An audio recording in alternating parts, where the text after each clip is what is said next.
Hi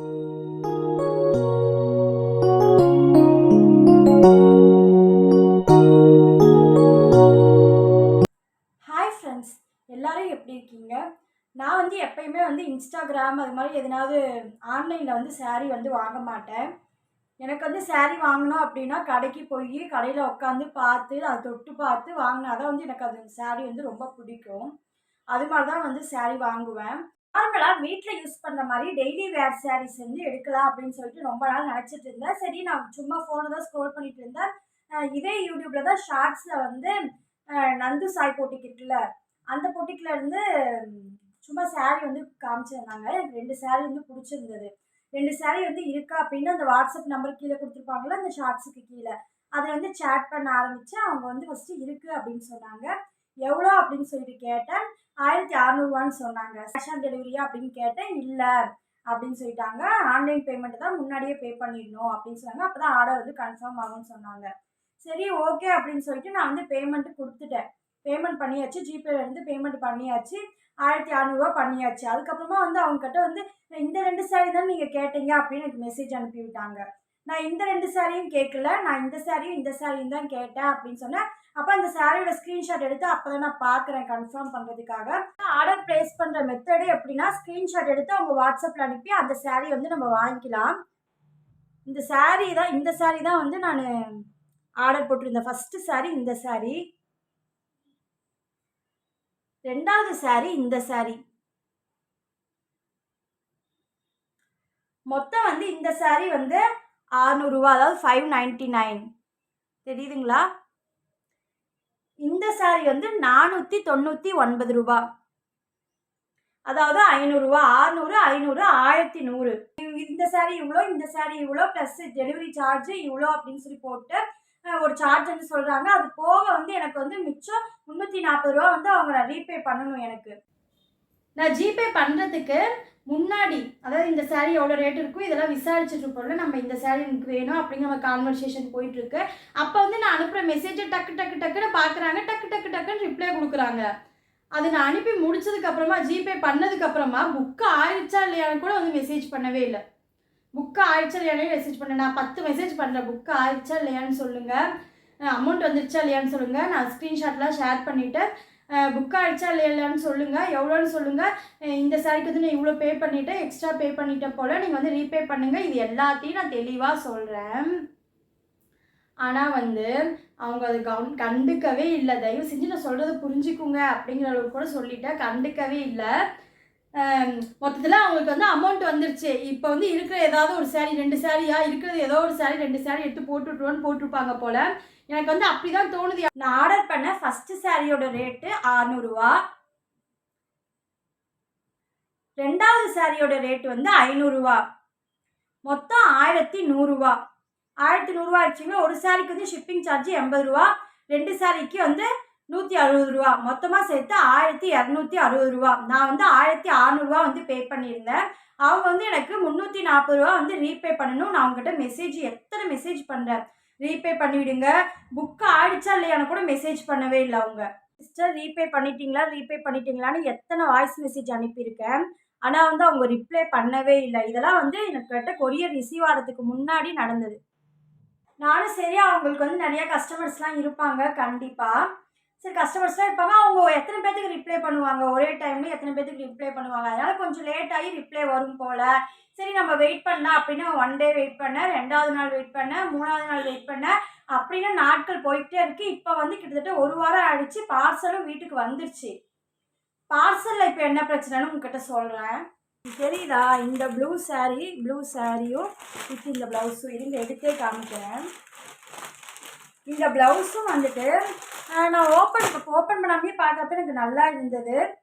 blouse கொஞ்சம் நல்லா இருக்க மாதிரி தான் இருந்துச்சு. ஆனால் நான் ஓப்பன் பண்ணி பார்க்குறப்ப தான் தெரிஞ்சிச்சு ஒரு இடத்துல வந்து அப்படியே வந்து தையெல்லாம் மாறி இருக்கு. இதெல்லாம் பார்த்து தானே அவங்க கொடுத்து விடணும். டேமேஜ் மாதிரி இருக்கு. இங்கே பாருங்கள், அப்படியே தெரியுதா உங்களுக்கு? இங்கே தெரியுதா? இந்த இடத்துல பார்த்தீங்கன்னா அப்படியே அந்த டிசைன் வந்து மாறி இருக்கும். சரி, இது கூட ஒன்றும் பிரச்சனை, ஏதோ கட்டிங் பண்ணுறப்ப அது தெரியாமல் போயிடும். அது கூட ஒன்றும் பிரச்சனை இல்லை, நம்ம அட்ஜஸ்ட் பண்ணிக்கலான்னு வச்சுக்கோங்க. தெரியுதா உங்களுக்கு? இந்த இடத்துல வந்து அப்படியே ஒரு மாதிரி இருக்குது.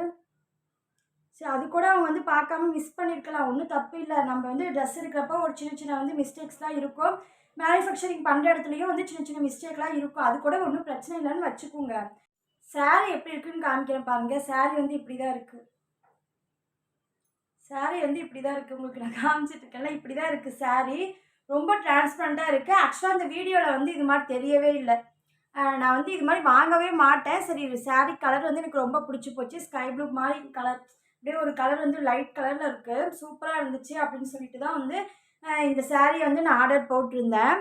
ஆனால் இது மாதிரி நான் இன்ஸ்டாகிராம் இது மாதிரிலாம் ஆர்டர் போட மாட்டேன். அதாவது ட்ரெஸ்ஸை பொறுத்த வரைக்கும் இது மாதிரிலாம் வாங்க மாட்டேன். சரி, நான் ஆர்டர் போட்டிருந்தேன். இப்படி தான் இருக்குது சாரீ. நம்மளோட துப்பட்டா இருக்கும்ல, நம்மளோட துப்பட்டா ஷால் இருக்கும்ல, அந்த ஷாலை விட வந்து மெலிசாக தான் இருக்குது. தொட்டு பார்த்தீங்கன்னா தான் தெரியும். இந்த ஷால் அளவுக்கு தான் இருக்குது. ரொம்ப வந்து மெலிசாக தான் இருக்குது. ஷால் போட்டால் எப்படி இருக்குமோ அந்த மாதிரி தான் இருக்குது. பார்த்தீங்களா, உங்களுக்கு தெரியுதா? ஷால் போட்டால் எப்படி இருக்குமோ அது மாதிரி தான் இருக்குது. ரொம்ப மெலிசாக இருக்குது. 2வது சாரீ வந்து இந்த சாரீ தெரியுதா உங்களுக்கு? 2வது சாரீ வந்து இந்த சாரீ. அதாவது வந்து ஒரு ஸ்கை ப்ளூ கலர், அதுக்கு வந்து நெட்டட் ப்ளவுஸு. இப்போ நீங்கள் கேட்பீங்க, ரெண்டுமே வந்து எதுக்கு ஸ்கை ப்ளூ கலரில் ஆட் பண்ணி வாங்கியிருக்கீங்க, அதுவும் ரெண்டும் ஒரே மாதிரியே இருக்கே அப்படின்னு கண்டிப்பாக கேட்பீங்க. ஆமாம், ரெண்டும் ஒரே மாதிரியே இருக்குது. ப்ளவுஸ் மட்டும் வந்து கொஞ்சம் வந்து இது வந்து நெட்டட் ப்ளவுஸு. நான் வந்து இதை ஆர்டர் பண்ணவே இல்லை. அந்த சாரீ வந்து ஓப்பன் பண்ணி ஏற்கனவே யூஸ் பண்ண மாதிரியே இருக்குது. ஓப்பன் பண்ணி அதை சும்மா வந்து மடச்சி வச்சுருக்காங்க. இந்த சாரீ வந்து ஓப்பன் பண்ணாமையே இருக்குது. நான் எதுக்கும் திரும்ப வந்து அவங்க 1 வீக் கழிச்சு மெசேஜெல்லாம் வந்து பார்த்தாங்க அப்படின்னா எதுக்கும் வந்து இது இருக்கட்டும் அப்படிங்கிறதுக்காக நான் வச்சுருக்கேன். ரிட்டர்ன் பண்ணிடலாம் அப்படிங்கிறதுக்காக இது வச்சுருக்கேன். நான் அவங்க மெசேஜெல்லாம் எதுவுமே பார்க்குறதே இல்லை. இதுவும் வந்து அதே சாரீ மாதிரி தான் இருக்குது. ரொம்ப மெலிசாக தான் இருக்குது. அந்த சாரியோட பார்க்குறப்ப இந்த சாரீ வந்து கொஞ்சம் பரவாயில்ல அப்படிங்கிற மாதிரி தான் தோணுது. அந்த சாரியோட பார்க்குறப்ப இந்த சாரீ வந்து கொஞ்சம் பரவாயில்ல அப்படின்னு தான் தோணுது. இது வந்து இன்னும் ஓப்பன் ஆகவே இல்லை. நான் அவங்க இன்னும் வந்து 2 வாரமே ஆயிடுச்சு. அவங்க வந்து இன்னும் மெசேஜ் வந்து பார்க்கவே இல்லை. சப்போஸ் அவங்க மெசேஜை பார்த்தாங்க அப்படின்னா கண்டிப்பாக வந்து நான் இந்த சாரீ வந்து ரிட்டர்ன் பண்ண போகிறேன். இந்த சாரீ வந்து இப்படி தான் இருக்குது. சாரியோட பிளவுஸ் இது. அந்த பிளவுஸ்ல வந்து எந்த பிரச்சனையுமே இல்லை. இந்த பிளவுஸ் வந்து சூப்பராக இருக்குது. இந்த ப்ளவுஸ் வந்து ரொம்ப அழகாக இருக்குது பார்க்குறதுக்கு. இதுக்குள்ளே வந்து நம்ம நல்லா கிளாத் வச்சு தைச்சோம் அப்படின்னா வியர் பண்ணுறப்ப செம்மையாக இருக்கும். இந்த சாரியே மாறி இருக்குது. சாரியும் மாறி இருக்குது. அதே மாதிரி வந்து நான் வந்து எக்ஸ்ட்ராவே எனக்கு அவங்க 340 ரூபா நான் அவங்களுக்கு பண்ணியிருக்கேன். அவங்க ரீபே பண்ணவே இல்லை அந்த 340 ரூபாவை. நான் தெளிவாக வந்து அவங்ககிட்ட கேட்குறேன், இந்த சாரீ எவ்வளோ, இந்த சாரீ எவ்வளோ, இந்த சாரீக்கு ஷிப்பிங் சார்ஜ் எவ்வளோ, அதெல்லாம் கேட்குறேன். அவங்க தான் தெளிவாக வந்து எனக்கு மெசேஜ் பண்ணி அனுப்புகிறாங்க.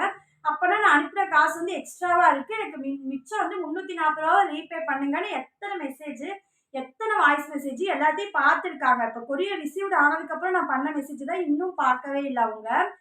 ரிசீவ்டு ஆகி இப்போ வந்து 5 நாள் ஆகிடுச்சு. கிட்டத்தட்ட 2 வாரம் ஆகிடுச்சு நான் புக் பண்ணி. கொரியர் வந்து இப்போ 5 நாள் ஆகிடுச்சு. ஆனாலும் வந்து அவங்க பார்க்கவே இல்லை. கொரியர் வந்து அவங்க பேக் பண்ணதுக்கப்புறமா அந்த நம்பரை வந்து பிளாக் பண்ணிடுவாங்கன்னு நினைக்கிறேன். என்னாச்சுன்னு தெரியல.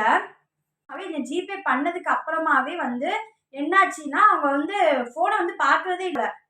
ஜிபே காசு வந்ததுக்கப்புறமா டெக்ஸ்ட் எதுவுமே மாட்டேன்ட்டாங்க. அப்புறம் பார்க்கறதுக்கு ஒரு நாள் எடுத்துக்கிச்சு. அவங்க வந்து நான் அனுப்பின மெசேஜ் எல்லாம் பார்க்கறதுக்கே 2 நாள் எடுத்துக்கிச்சு. கொரியர் வந்ததுக்கப்புறமா அந்த 2 ஃபோட்டோவையும் நான் அனுப்பியிருக்கேன். 2 சாரியோட ஃபோட்டோவையும் அனுப்பிட்டு நான் எந்த சாரீ உங்ககிட்ட கேட்டேன், நீங்கள் எந்த சாரீ அனுப்பியிருக்கீங்க அப்படின்ட்டு நிறைய மெசேஜ். இப்போ எனக்கு என்ன தோணுதுன்னா, மீஷோ, ஃப்ளிப்கார்ட்டு, அமேசான் இது மாதிரி வந்து ஒரு ஆப்பில் வந்து பர்ச்சேஸ் பண்ணால் ஈஸியாக வந்து நம்ம ரிட்டர்ன் போட்டுலாம் அவங்க வந்து வாங்கிட்டு போயிடுறாங்க. ஆனால் இது மாதிரி இன்ஸ்டாகிராமில் இது மாதிரிலாம் வந்து சேல் பண்ணுறவங்ககிட்ட வாங்கிறதுக்கு சத்தியமாக பயமாக இருக்குது. ஆனால் இந்த சாரீ வந்து கலர் மாறி இருந்தால் கூட எனக்கு ஒரு பிரச்சனையும் இருந்திருக்காது. கலர் இது வந்து பெல்ட்டோடு இருந்தது. அவங்க காமிக்கிறப்ப பெல்ட்டோடு இருந்தது. சரி, அதனால அந்த காசு வந்து இந்த சாரீக்கு நான் ஒர்த்து அப்படிங்கிறத வந்து நினச்சி ப்ளவுஸும் நல்லா இருந்தது. அதனால தான் வந்து நான் இந்த சாரியை வந்து 600 ரூபாய்க்கு இந்த சாரியை வாங்கலாம் அப்படின்னு முடிவு பண்ணேன். பெல்ட்டெல்லாம் வருது அப்படிங்கிறதுனால. ஆனால் இந்த சாரீக்கு பதிலாக தான் எனக்கு அந்த ப்ளூ கலரில் இப்போ நெட்டட் ப்ளவுஸ் காமிச்சேன்ல அந்த சாரீ வந்து கொடுத்துருக்காங்க. ரெண்டுமே ஸ்கை ப்ளூ.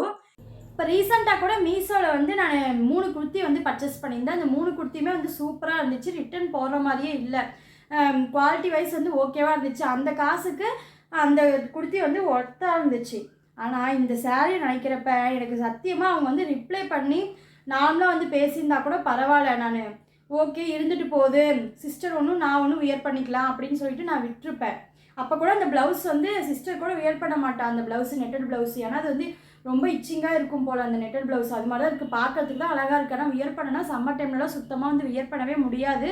நான் வெக்கேஷன் டைமில் தான் ஊருக்கே போவேன், அப்போ தான் வந்து வியர் பண்ணுவேன் சாரியே. அந்த ப்ளவுஸ் கண்டிப்பாக வந்து வியர் பண்ண முடியாது, அது மாதிரி தான் இருக்குது. இன்ஸ்டாகிராம் பேஜு இல்லை யூடியூப்பில் வந்து ஷார்ட்ஸில் வந்து காமிக்கிறாங்களே, அது மாதிரி திங்ஸ்லாம் நம்ம முன்னாடியே வந்து பே பண்ணுறதுலாம் அதுக்கப்புறமா சுத்தமாக வந்து கவனிச்சிக்கவே மாட்டேங்கிறாங்க. இப்போ என்னோடய மைண்ட் தாட் வந்து எப்படி வந்துருச்சுன்னா, நம்ம வந்து கண்டிப்பாக முன்னாடியே பே பண்ணுற மாதிரி இருக்கிறது வந்து எதுவுமே நம்ம வாங்கக்கூடாது. நம்ம கைக்கு வந்ததுக்கு அப்புறம் தான் நம்ம பார்த்துட்டு நமக்கு பிடிச்சிருந்தா மட்டும்தான் பே பண்ணணும், இல்லைன்னா அப்படியே வந்து ரிட்டர்ன் பண்ணி விட்டுணும் அப்படிங்கிற மைண்ட் செட்டுக்கு நான் வந்துட்டேன். அதுக்காக நான் எல்லா சேல் பண்ணுறவங்களையும் அப்படி நான் சொல்ல வரல. ஆக மொத்தம் நந்தினி சாய் பொட்டிக்கில் சாரீ வாங்க போய் எனக்கு 1260 ரூபாய்க்கு வாங்கின சாரியும் வந்து எனக்கு பிடிச்ச மாதிரி இல்லை. இந்த சாரிக்கு ப்ளவுஸ் வந்து நான் வேறு டிசைனில் கேட்டிருந்தேன், அதே கலரில் வேறு டிசைனில் கொடுத்துருக்காங்க. இன்னொரு சாரியே மாறிடுச்சு, சாரீ ப்ளவுஸ் ரெண்டுமே மாறி இருக்குது. நான் பிங்க் கலரில் கேட்டால் அவங்க அதே ஸ்கை ப்ளூ கலரில் கொடுத்துருக்காங்க. எக்ஸ்ட்ராவாக பே பண்ணால் 340 ரூபாயும் ரீபே பண்ணவே இல்லை. மெசேஜ் பண்ணாவும் இப்போ வந்து ரெஸ்பான்ஸே பண்ண மாட்டேங்கிறாங்க, பார்க்கவும் மாட்டேங்கிறாங்க. நான் சுத்தமாக இதுக்கு மேலே நந்தினி சாய் பொட்டிக்கில் சாரீ எடுக்கிறதா இல்லை. ஏன்னா மெசேஜ் பண்ணி எனக்கு டென்ஷன் ஆனது தான் மிச்சம். இது மாதிரி கேர்லெஸ்ஸாக பிஸ்னஸ் பண்ணுறவங்களாம் என்னென்னு சொல்கிறது, நீங்களே வந்து கமெண்ட்ஸில் சொல்லுங்கள். நெக்ஸ்ட் வீடியோவோட பார்க்கலாம். பாய்.